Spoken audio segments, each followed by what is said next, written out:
Show. Gestor Radio Show.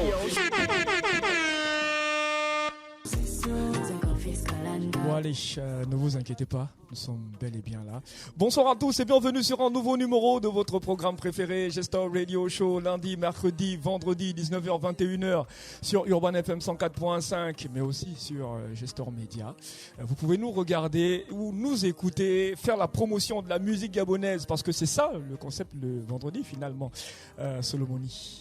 Yep. Yes, faire la promotion de la musique gabonaise, c'est notre mission. Et ce soir, on a encore le plaisir de vous retrouver parce que c'est assez particulier. On a reçu une prêtresse. Ah bah ouais, on a des invités et pas des moindres. On va vous les présenter tout à l'heure. Mais avant, ladies and gentlemen, I want you to make some noise for Solomoni du blog Afro Vibes. Toujours en place. Comment tu vas, Solomoni? Très bien, très bien. C'est top. Très bien. Ouais. Très bien. Alors on est vendredi aujourd'hui. Bon, généralement c'est pas en début d'émission qu'on parle d'after.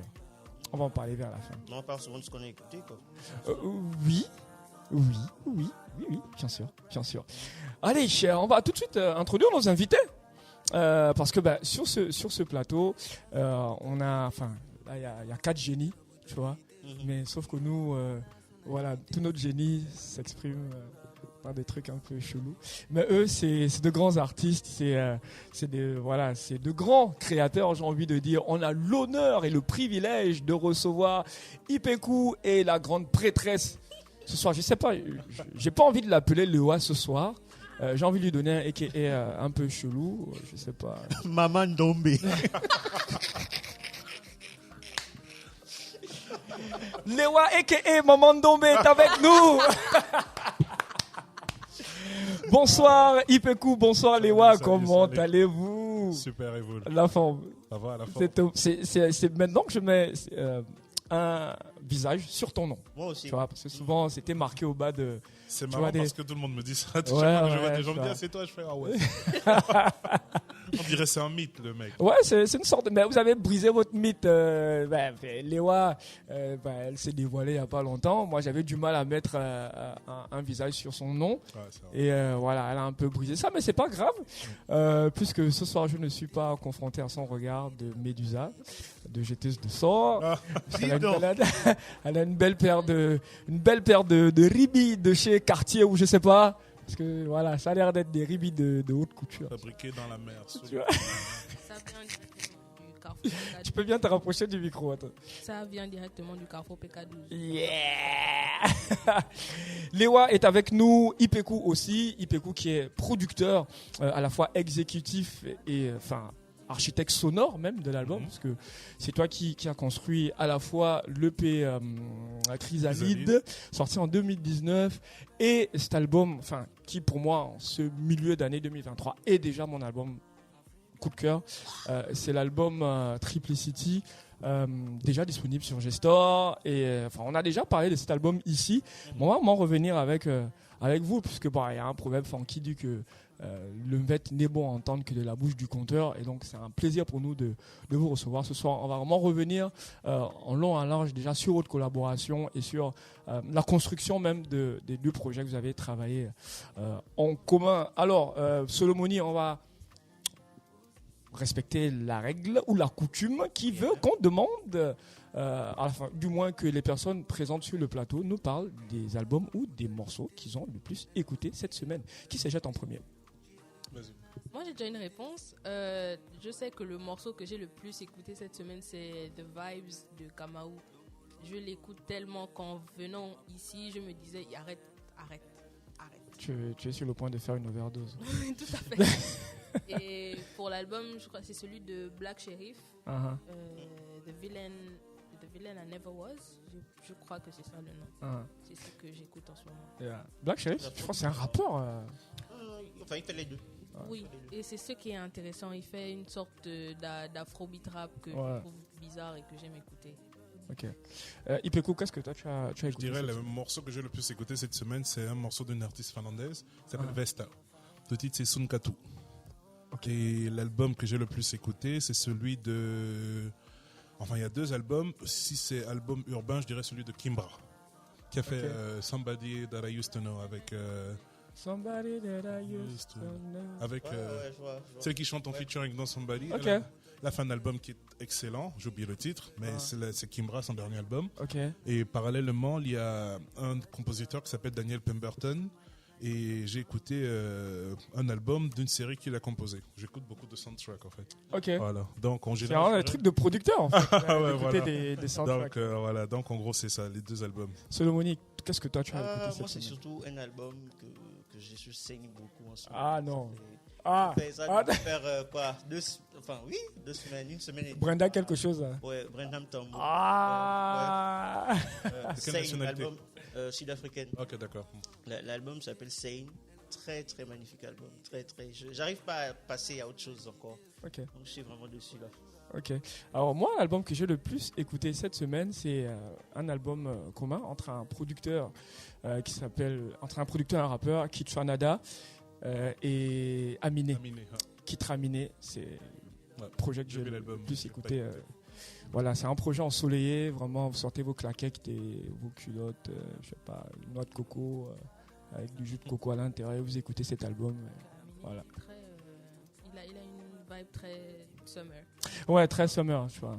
Veste à la Francky Vincent avec, tu vois, avec des motifs de soleil et tout ça, coco et tout.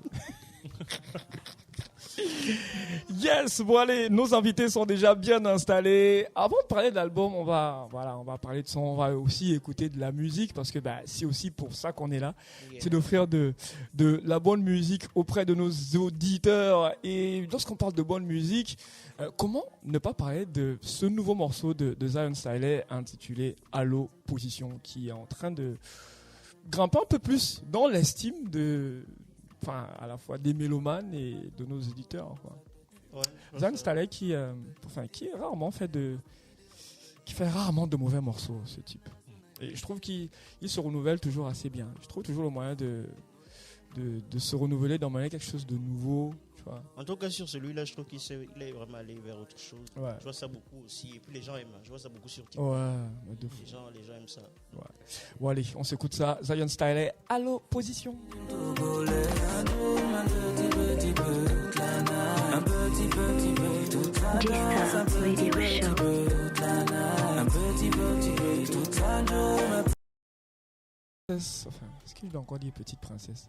Bon allez, ça c'est le nom que je lui ai donné il y a 3 ans. La petite princesse du R&B.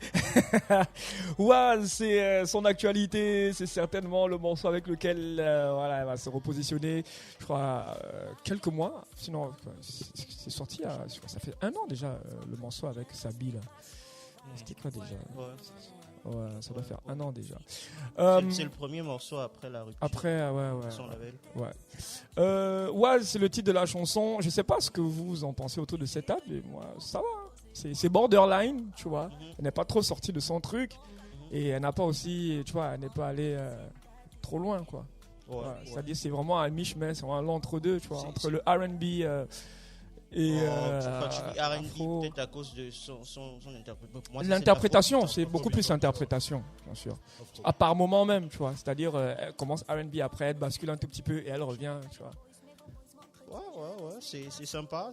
Voyons enfin, je trouve que c'est un son de transition, c'est des chansons de transition. Voyons voir comment le public. Quand tu es en train de partir d'un genre pour un autre, tu vois, c'est pas brutal, c'est step by step. Parce que là, elle est en train de rendre son son mainstream. Tu penses qu'elle va aller encore plus fort que ça après? Ouais, on va aller vers beaucoup d'afro. Ça va être très très afro. Elle s'appelle Welcome Was, le titre de la chanson, c'est un morceau que j'ai écouté en boucle cette semaine, je sais pas, je trouvais ça bien, je trouvais ça cool. Et voilà, donc on souhaite bon vent à Welcome qui viendra certainement sur ce plateau présenter ce morceau et voilà, on va discuter sur sa carrière, sur l'EP Discovery qui est sorti il y a 3 ans. La maintenant. pochette Masterclass de cet album, magnifique. Ouais, magnifique. Alors, on vous l'a dit, on a des invités. Lewa est avec nous. Ipeku aussi. Lewa, est-ce que tu écoutes, je sais que tu es quelqu'un qui est très regardant sur ce qui se passe autour d'elle, mais est-ce que tu écoutes tout ce qui se fait autour de toi? Est-ce que tu écoutes tes contemporains? J'écoute certains de mes contemporains, mais j'écoute pas tout parce que j'y arrive pas. Ouais, c'est pas possible. pour tout écouter. La musique, il faut vraiment s'asseoir. Tu peux te rapprocher de ton micro, il faut que les mecs t'entendent bien. Mon Dieu. Ouais. Pour écouter tout ce qui se fait autour de moi, pour écouter de la musique en général, il faut vraiment s'asseoir pour pouvoir apprécier, pour pouvoir entendre comme l'artiste le voulait. Ouais. Donc j'écoute pas tout, mais j'écoute beaucoup. J'écoute Welcome, j'écoute beaucoup la clique de PLC, les Tommy Tom Dog, génétique. Enfin, certains pourraient même penser que vous êtes, que tu es affilié à. Ouais, parce que on vous voit beaucoup. Voilà, il y a beaucoup de collabs, des scènes ensemble aussi. La vérité, c'est parce que je suis très fan et je suis tellement fan que j'ai envie de les côtoyer et de travailler avec eux tout le temps. C'est ça le réel. Yeah. Ok, c'est cool et c'est bien de le dire. Il y a très peu d'artistes qui arrivent comme ça face caméra et dire je suis très fan de tel. Elle n'a pas de complexe avec ça. Non, mais c'est une prêtresse, faut comprendre. Ouais, bien sûr. Aussi, quoi, le nom, maman quoi? Maman Ndombe. Maman Ndombe. Alors, est-ce que moi, il y a quelque chose qui m'a frappé pendant ta réponse, c'est tu as parlé de t'asseoir et d'écouter des albums. C'est quelque chose qui tend à disparaître aujourd'hui, parce que quand je t'observe, tu as l'air relativement jeune, tu vois. C'est l'habitude qu'on avait, tu vois. C'est-à-dire, tu avais un CD. Et ce CD-là, tu l'écoutais à t'en bousiller les oreilles parce que c'est le seul que tu avais. Le prochain, tu devais attendre peut-être genre 4 mois, tu vois, pour avoir le prochain CD. C'est vraiment quelque chose que tu as gardé. Déjà, d'où est-ce qu'elle te vient, cette culture de l'écoute d'albums? C'est justement avec les CD parce que il y a une époque où ma mère m'avait acheté une petite radio rose que j'aimais beaucoup. Ah, la radio rose. Et elle m'avait filé des CD de Dido, de Colby Kaya et tout, de Ah, Dido. Que je m'asseyais et que j'écoutais tout le temps en boucle la nuit. Et je crois que c'est pour ça que... Quel album de Dido? Je sais plus. En vrai, je sais plus du tout. Yeah. C'est pas grave. C'est pas grave. Mais voilà, c'est pour ça que cette habitude a duré. C'est certainement Life for Rent. Ouais, voilà. Ça, c'est sûr. C'était celui-là. Ouais. Parce que je me souviens de la chanson. Yeah. Et donc c'est de là que vraiment, en fait, c'est ta mère qui te transmet en quelque sorte ce goût pour la musique. Oui. Et finalement, avec le temps, tu as développé ça. Ce qui fait que jusqu'à aujourd'hui, quand il faut consommer de la musique, je dois vraiment... C'est tout un rituel, quoi. Tu t'assois. Voilà, c'est un moment de tomber en action. Là, tu as parlé de Dido et je sais plus de... Colby Kaya et Seal. Ah, Seal. Seal, oui. Ah. C'est très bon. Après Seal, c'est honte griffe que je vais dire ça, mais c'est quand même très européen. Mais quand on t'écoute, moi j'ai écouté l'album. À vrai dire, moi je te découvre avec l'album directement. Et on entend beaucoup de Asha, on entend beaucoup de Ayo, on entend beaucoup de Lana Del Rey, on entend beaucoup de eBay. Les influences sont... À quel moment, déjà, est-ce que ce sont des artistes qui t'influencent et à quel moment ces influences-là arrivent dans ton parcours? Quand moi-même j'ai commencé à chercher ma propre musique, parce que ma mère a arrêté de me filer des CD. Donc, ah ouais, c'est clair. Donc, la dernière artiste à laquelle elle m'a introduit, c'est Asha, justement. Elle m'a fait filer un MP3 cette fois. Et il y avait le premier album de Asha dessus. Ça, c'est devenu ma mère à partir de ce moment-là. Ouais. et voilà. eBay aussi, ça a été bien après, en 2000, je sais pas trop. Quand ils ont percé sur River. Apple Music, avec River, et que j'ai commencé à les écouter. Lana Del Rey, pareil, 2013-14, quand elle était dans sa phase Lolita là, avec l'album Ultra Violence. Ultra Violence, mon Dieu. Anglais sur nous, mais non. C'est le Commonwealth que Commonwealth tu veux voir. Mais non. Et voilà, donc avec Internet, quand il fallait, je sais pas, diguer, des articles, aller chercher. J'ai découvert tout ça et c'est à ça que je me suis accroché. Alors moi, je suis un fan, mais vraiment un grand fan de la scène R&B alternative américaine. Donc toute la génération The Internet, Janelle Monáe, toute cette génération là. Je les ai écoutés.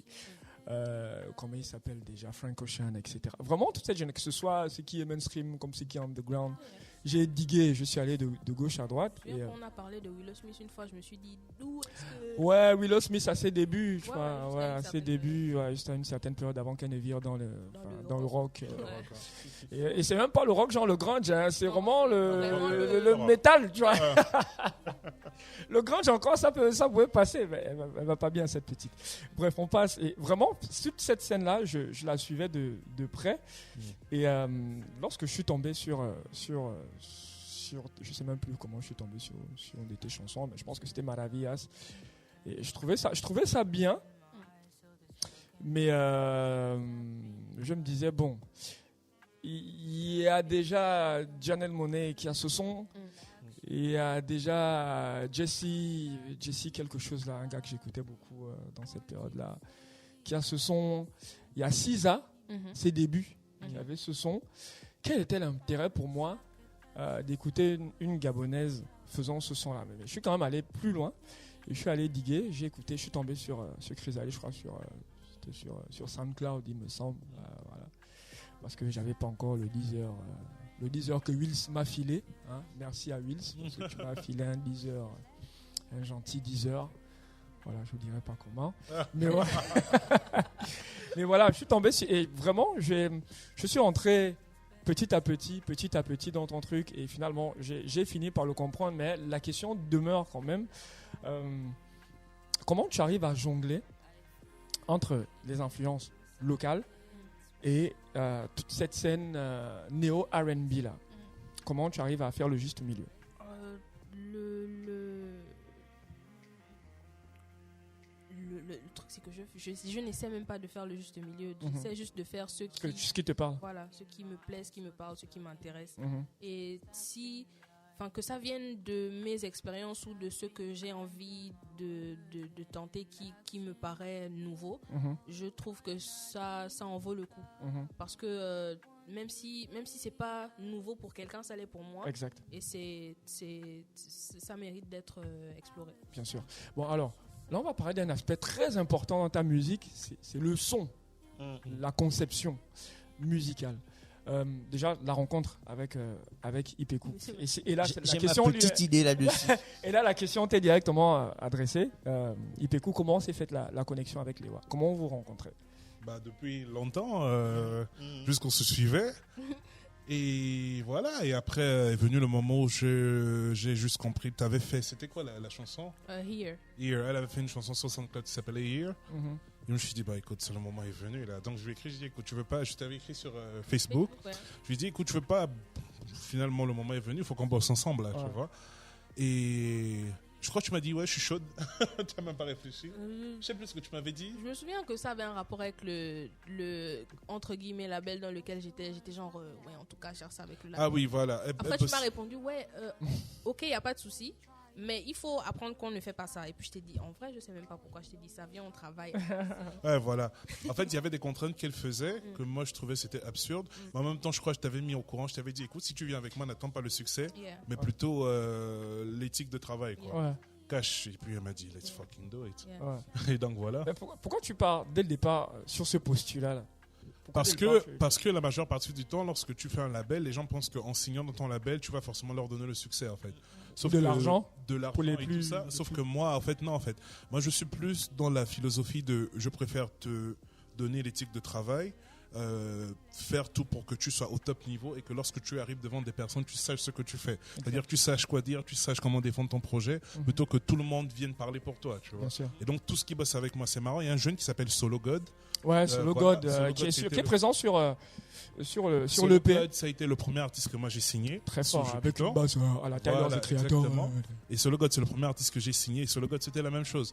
Lorsqu'on a fait son projet à l'époque qui s'appelait Abanui, il était signé sous mon label Jupiton. Et c'était la même chose. J'ai dit à Solo God, ne t'attends pas à ce que je te donne le succès ou quoi. Juste, tu vas bosser dur, en fait.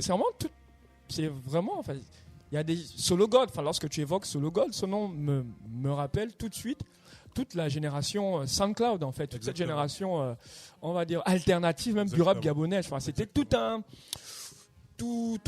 autre public, toute une façon différente même de concevoir le rap par des Gabonais. Tu Exactement. vois. Ouais. Moi, en général, plus t'es bizarre, plus je t'aime, en fait. Ah ouais. Oh ouais, moi je suis comme ça. Plus tu fais des choses bizarres, plus je t'aime. Plus parce que j'aime bien le côté bizarre, le côté on ose, le côté tu t'attends pas à ce que ce soit ça. Exact. Et c'est ce que j'aime beaucoup en fait. C'est l'une des choses qui a fait qu'aujourd'hui, par exemple, j'aime beaucoup bosser avec Lewa.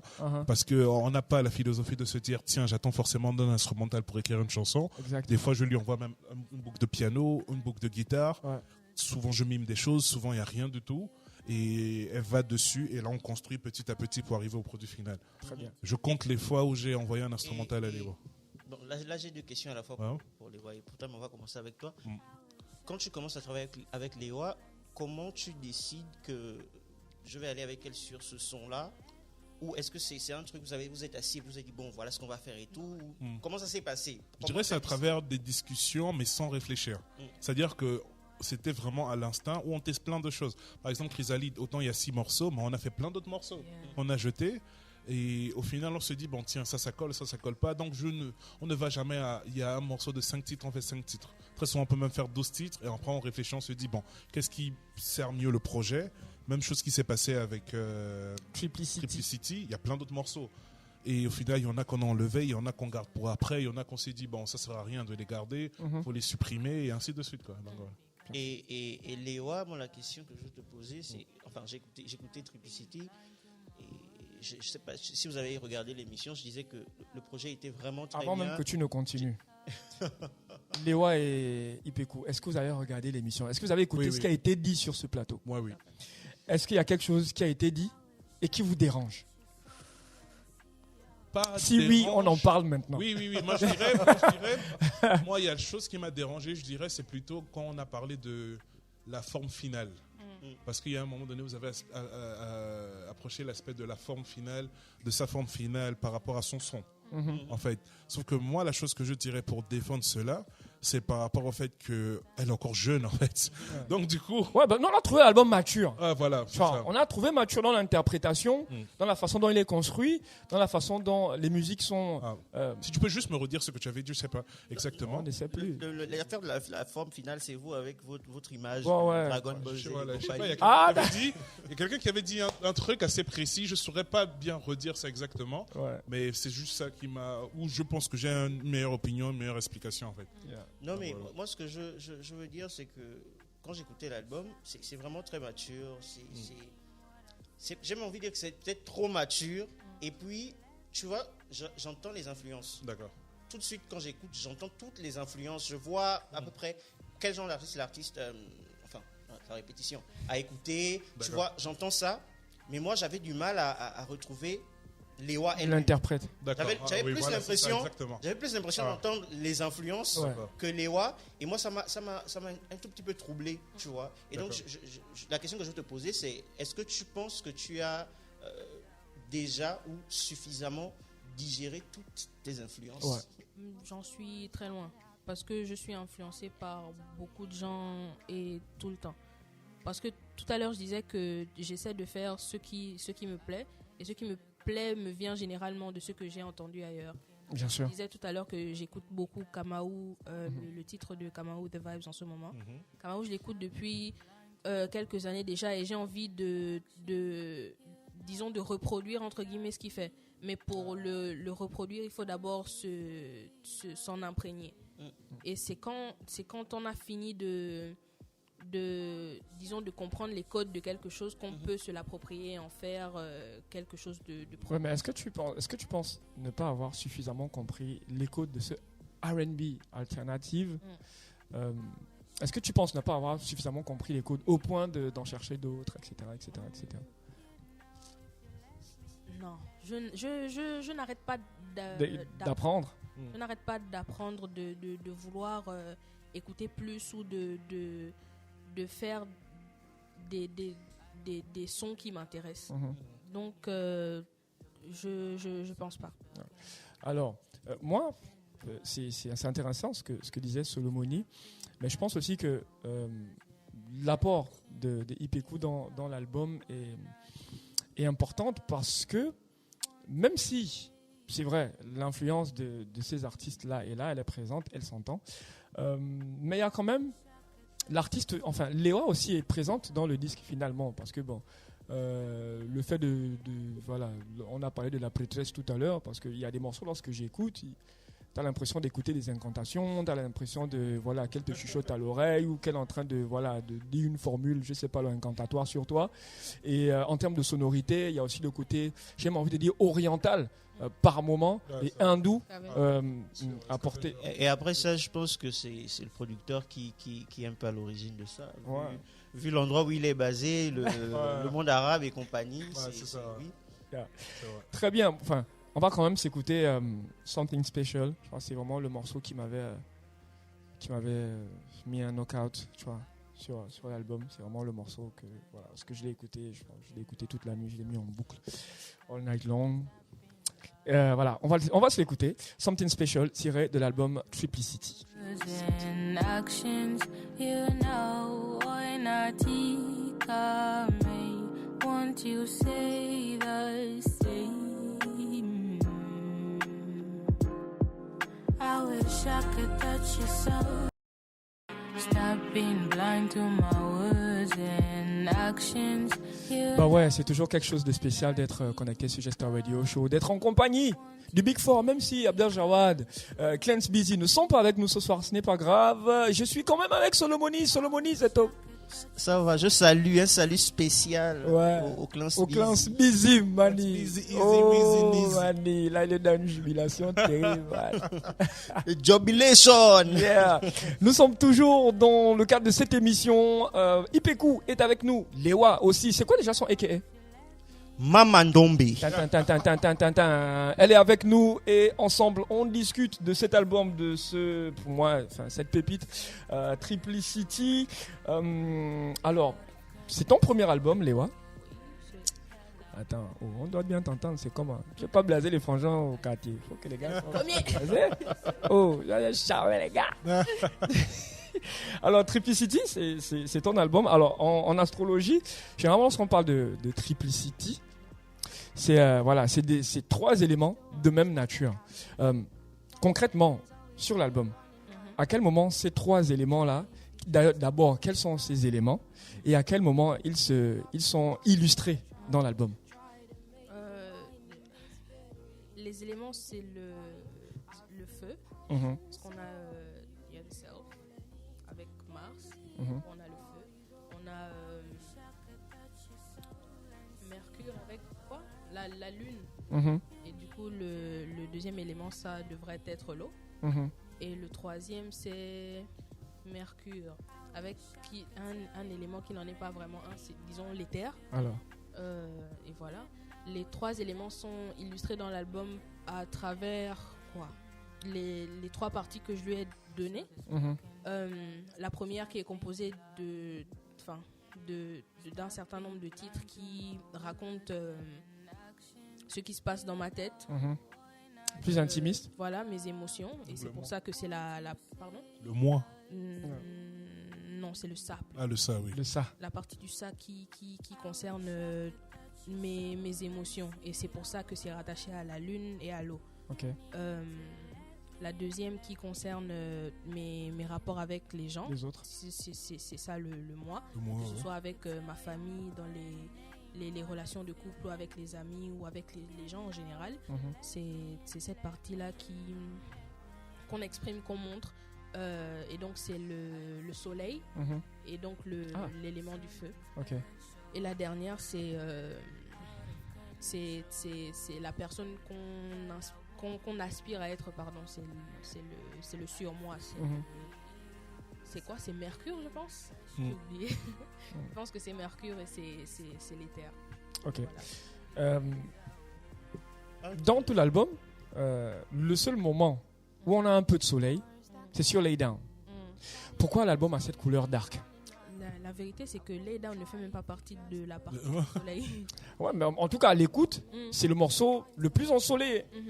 Tu vois, la musique est gaie. Voilà, l'interprétation. Lay Down un peu plus quand même. Lay Down. Là, tu es dans quelque chose de jovial, tu vois. Dans quelque chose de jovial, même en termes de BPM, c'est beaucoup plus rapide. Pourquoi l'album est aussi dark?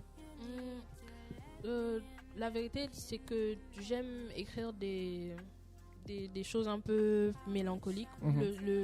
Le son que je fais a une couleur très, très bleue, très très mélancolique, on va dire ça comme ça. C'est très... Après, j'ai une autre réponse à cela pour ajouter, c'est qu'il y a aussi la nouvelle phase. Parce que là, on est en train de changer de nouveaux sons. On va vers des nouvelles visions, on va vers de nouvelles façons d'écrire, nouvelles tonalités de voix, nouveaux types d'effets aussi au niveau des mixages, nouvelle approche de production aussi. Ce qui fait qu'on s'est dit, tiens, autant donner un dernier projet qui reste dans ce moment-là, dans cette phase où elle est très dark, et passer à des choses beaucoup plus joviales. Ouais, mais là, ça c'est pour la suite. Oui, ça c'est pour la suite. Ouais, parce que à l'écoute de Triplicity, je trouve qu'elle s'est radicalisée. Je trouve que Triplicity, là vraiment, Lewa s'est radicalisée, que ce soit dans le choix des musiques, dans l'interprétation. Là, la preuve, il y a plus de basses. Tu vois, elle s'est vraiment radicalisée, même si du point de vue de l'image, c'est-à-dire que on a un clip ensoleillé, elle dévoile aussi son visage, ce qui n'était pas le cas sur l'EP.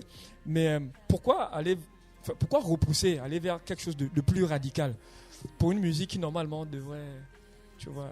Pour le problème, c'est son état d'esprit aussi. C'est ça, son état d'esprit. Je pense que j'essayais d'écrire un album qui me ressemble. Ouais, voilà, c'est ça. J'essayais d'écrire un album qui me ressemble. Tu es quelqu'un de dark dans la vraie vie? Je ne pense pas, mais je suis quelqu'un qui... Réservé? Voilà. Reclus? Très, très, très énormément. Et tu penses que c'est compatible avec le choix de carrière que tu fais là. Parce que tu es Absolument. appelé à être exposé. Tu es un produit marketing. Oui. C'est la vérité. J'en parlais avec Slam Master No quand on parlait de je sais plus quoi, et puis je lui disais que moi mon objectif c'est d'être partout sans qu'on me voie. Mais ça c'est pas c'est oxymoron. Ça peut pas exister. Je suis pas le vent. Donc il va bien falloir que je sorte de ça à un moment donné, mais pour l'instant à cette étape de moi, je pense que ce que j'ai fait avec cet album me ressemble le plus. Et même Lay Down, qu'on considère comme le morceau ensoleillé, The Odd One Out, c'est fait exprès parce qu'on voulait faire du travail. On voulait faire un papa outé. On a écrit des paroles vraiment, s'il vous plaît, arrêtez tout. Avec une musique entraînante. Voilà. Moi, j'ai envie de demander à Ipeku. Et moi, ton nom c'est quoi? Mon nom, c'est un nom pour nous. Oui. Ça veut dire Ipeku, c'est ma grand-mère qui m'appelait comme Ipeku. Ça lorsqu'elle était petite. Oui. En gros, ça veut dire c'est la personne qui est là pour te soutenir si toi tu vas mal ou si lui il va mal. Ah d'accord. Ça veut dire que peu importe la phase, je serai toujours là pour te soutenir. Ah ok. Voilà. Ipeku. Et ma grand-mère m'appelait Ipeku parce qu'elle me disait je suis son Ipeku. Et donc du coup lorsqu'elle est morte, j'ai juste changé de nom, j'ai pris ça pour lui rendre hommage. Ipeku. Ouais mais c'est toujours très très intimiste le rapport qu'on a avec nos grands-mères maternelles surtout. Ouais c'est toujours c'est toujours là. Qu'est-ce que tu veux dire par là? Qu'est-ce que tu veux dire là? C'est comme ça. Ce que moi je veux savoir, c'est vraiment quelles sont les influences d'Ipeku, parce que il y a Scavenger qui est mon morceau préféré. Il y a cette influence là je trouve que la prod, si tu l'écoutes et puis tu sais pas qui a fait, tu vas penser à Andrew Watt. C'est un producteur Andrew Watt qui a travaillé avec Lana Del Rey. Andrew Watt, qui a les cheveux longs. Oui. Ok, c'est bon. Et ce qui me plaît beaucoup dans ce que tu fais, c'est que il y a le côté, j'ai pas envie de dire professionnel, j'ai envie de dire le travail est bien fait. Le son est bien fait, le son est produit. On est dans le détail. Et c'est pour ça qu'en off, d'ailleurs, je te parlais de faire des masterclass, parce que c'est une autre façon d'écouter gabonais. D'accord. C'est vraiment une autre façon d'écouter gabonais. Et je pense vraiment que les gens gagneraient à écouter et à s'inspirer du travail que tu fais. Et donc, ma question, c'est de savoir quelles sont tes influences en termes de production, en termes de musique et tout. C'est quoi tes influences? Ok, déjà, le problème, c'est que moi, je fais tellement de choses que mes influences viennent de partout. C'est bien, c'est pour ça que mes influences, par exemple, qui sont en termes de production, ne sont pas les mêmes en termes de film scoring.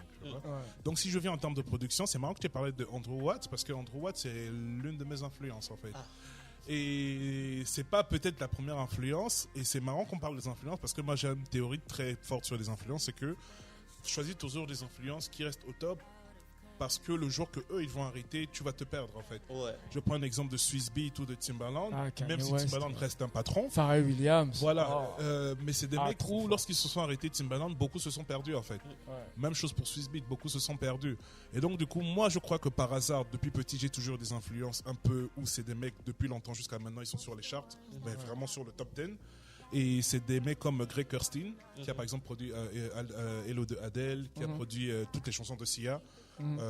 Greg Kurstin, il y a Danger Mouse, du groupe, le groupe, ceux qui ont fait Crazy, le titre Crazy. Niels Barker. Niels Barker, Voilà. avec, comment il s'appelle, mon grand du sud là.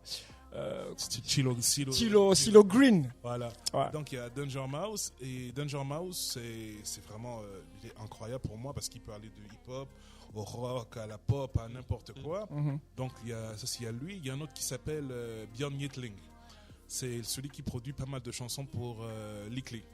Voilà, en gros c'est un Suédois mais il est très fort dans ce qu'il fait. Voilà. Pioche, parce que la Suède a cette réputation. Ah ouais, ils sont très forts. Et Björn Yttling, il est dans un groupe qui s'appelle Peter Bjorn and John.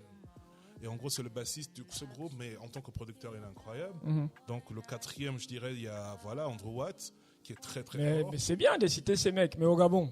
Ouais, Gabonais, tu t'appelles Le problème c'est ça, c'est qu'au Gabon, la personne qui m'a influencé, je veux dire au Gabon, parce que j'ai été sous son aile à une époque, c'est Mike Meff. Et Ocube. Les deux. Pourquoi ? Parce que moi à l'époque. Ocube. Oui, moi je traînais dans les studios de Eben, le studio V2 à l'époque. Ouais. Et je bossais, je voyais Mike Meff bosser quoi. Ouais. Et Mike Meff, c'est inconsciemment, il m'a transmis le fait de se dire tiens, faut que tu bosses, faut que tu essaies de sortir de ta zone de confort. Et Ocube, c'était par rapport au sample quoi. Parce que moi quand j'ai commencé, je samplais beaucoup. C'est la base, le rap. Ouais, voilà, en gros, je dirais que c'est les deux. sampling. Il y a aussi un autre que, franchement, lui, il a révolutionné. Ce serait nul de pas le citer, c'est Mickey R, quoi. Ouais. Mickey R, c'est le mec, lorsqu'il vient au Gabon à une époque, tout le monde se dit, what the fuck, c'est qui ce mec, quoi. Ouais. Donc, il est venu avec l'expérience américaine. Il nous a inculqué, même si il ne s'est jamais assis avec nous, mais on s'est dit, tiens, on veut tous essayer de composer comme Mickey R, quoi. Parce que moi, je me rappelle à l'époque, lorsqu'il a fait 4 minutes pour Eben, je me suis dit, c'est un instrumental incroyable. Ouais, c'était fou. C'était fou, tu vois. Et donc, voilà, donc je dirais au Gabon, c'est plutôt ces trois-là, quoi, vraiment. Donc, Mickey R, Ocube et Mike Meff. C'est marrant parce qu'à l'époque, ils étaient tous dans un même groupe qui s'appelait Freshman, où il n'y avait que des compositeurs dedans. Exact. Et il a sorti une ou deux mixtapes. Exactement. Ouais. Et donc, voilà. Donc, en gros, c'est ça pour le Gabon. Très bien. Léwa, est-ce que au Gabon, est-ce que tu portes un regard sur tes contemporains, c'est-à-dire ce qui se fait? On a parlé tout à l'heure du fait que tu sois très attaché à tes influences et tout ça, et que à un moment donné, il va falloir s'en détacher. Non, pas nécessairement. À un moment donné. Rajouter un peu de Dika dedans. Solomoni, c'est de ça qu'il s'agit. Ouais, c'est ça. Ouais, mettre un peu d'Odika, tu vois, saupoudrer un peu de, tu vois. Est-ce que tu y as pensé? J'y pense tout le temps, dans le sens où dans ce qu'on fait, il y a toujours une forme de recherche de soi. Bien sûr. Bien sûr. On fait des trucs. Je pense même que c'est ça la finalité en fait. Yeah. C'est se retrouver. Ouais. On fait des trucs parce que c'est joli, mais on veut déposer sa marque dessus et faire quelque chose qui nous ressemble et qui va inspirer d'autres personnes. Bien sûr. Et c'est ce à quoi j'aspire. C'est à quoi j'aspire, c'est quelque chose qui, je sais pas, qui me pousse quelque part. Inch'Allah. Voilà. Non, mais une chose, ça c'est mon petit quoi, on va dire, coup de cœur. Une chose que j'aime beaucoup chez Léwa, c'est que, enfin, par rapport à moi-même, je me sens moins seul, en fait. Ok. Si. Comment ça? Non, je t'explique. Il va expliquer. Je t'explique. C'est trop intéressant, vas-y. Parce que, tu sais, c'est pas facile de trouver des gens qui écoutent la musique que tu écoutes aussi, tu vois. Et chez Léwa, je retrouve beaucoup ça. L'achat, le fait, juste le café concert, j'entends qu'elle se mette à s'interpoler Kaouliza de Myriam Makeba. Tu vois, ça, tu allais chercher ça loin, Myriam Makeba. Il y a vraiment ce truc de recherche. Est-ce que tu as une routine de recherche? Est-ce que tu as une routine, genre Non. Je pense qu'avec Internet, on tombe sur beaucoup de choses. Que ce soit dans tes recommandés YouTube, sur une page Facebook que tu suis, tu sais pas trop pourquoi. Tu vas toujours tomber sur un truc. Des fois, ça capte l'œil, ça te dit c'est une chanteuse de telle période qui est morte il y a tel nombre d'années, qui a fait telle carrière. Et peut-être tu vas tomber sur une vidéo d'une chanson et tout. Et tu vas juste laisser ça sur ton feed. Alors que quand tu trouves ça vraiment bien, la step d'après, c'est pas juste de laisser un like, mais d'aller en voir plus. Exact. C'est en fait, Léwa, c'est genre, ça, c'est des trucs qu'on faisait à l'époque. Genre, tu vas diguer, tu vois. Lorsque tu recevais un CD, moi, je suis de la génération CD ou cassette, tu vois. Lorsque tu recevais, il y avait des crédits, tu vois. Tu regardais le mec qui a joué la ligne de basse, tu regardais le mec qui a en coproduction et tu allais diguer, tu regardais le sample, le morceau duquel le truc allait sampler. Et c'est tout ça justement qui a participé finalement à nous construire. Mais avec Internet, c'est à peu près la même chose. À l'époque, c'était compliqué. Ce qui est là maintenant, il te donne tout ça. Exact. Bon, allez, un peu de soleil sur le plateau avec Lay Down de Léwa qui est notre invité. C'est ton premier single en fait. C'est le premier single de Léo de façon officielle. Ouais, on peut dire ça. C'est ça. C'est ça. C'est ça. Et je trouve que c'est ça ou c'est pas ça. C'est ça. Le choix, le morceau a été bien choisi. On s'écoute ça. Lay Down. Elle s'appelle Léwa et elle est notre invitée ce soir.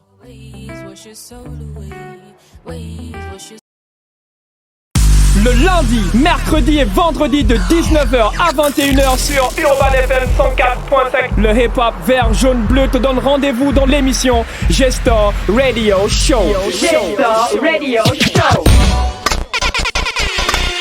G-Star Radio Show.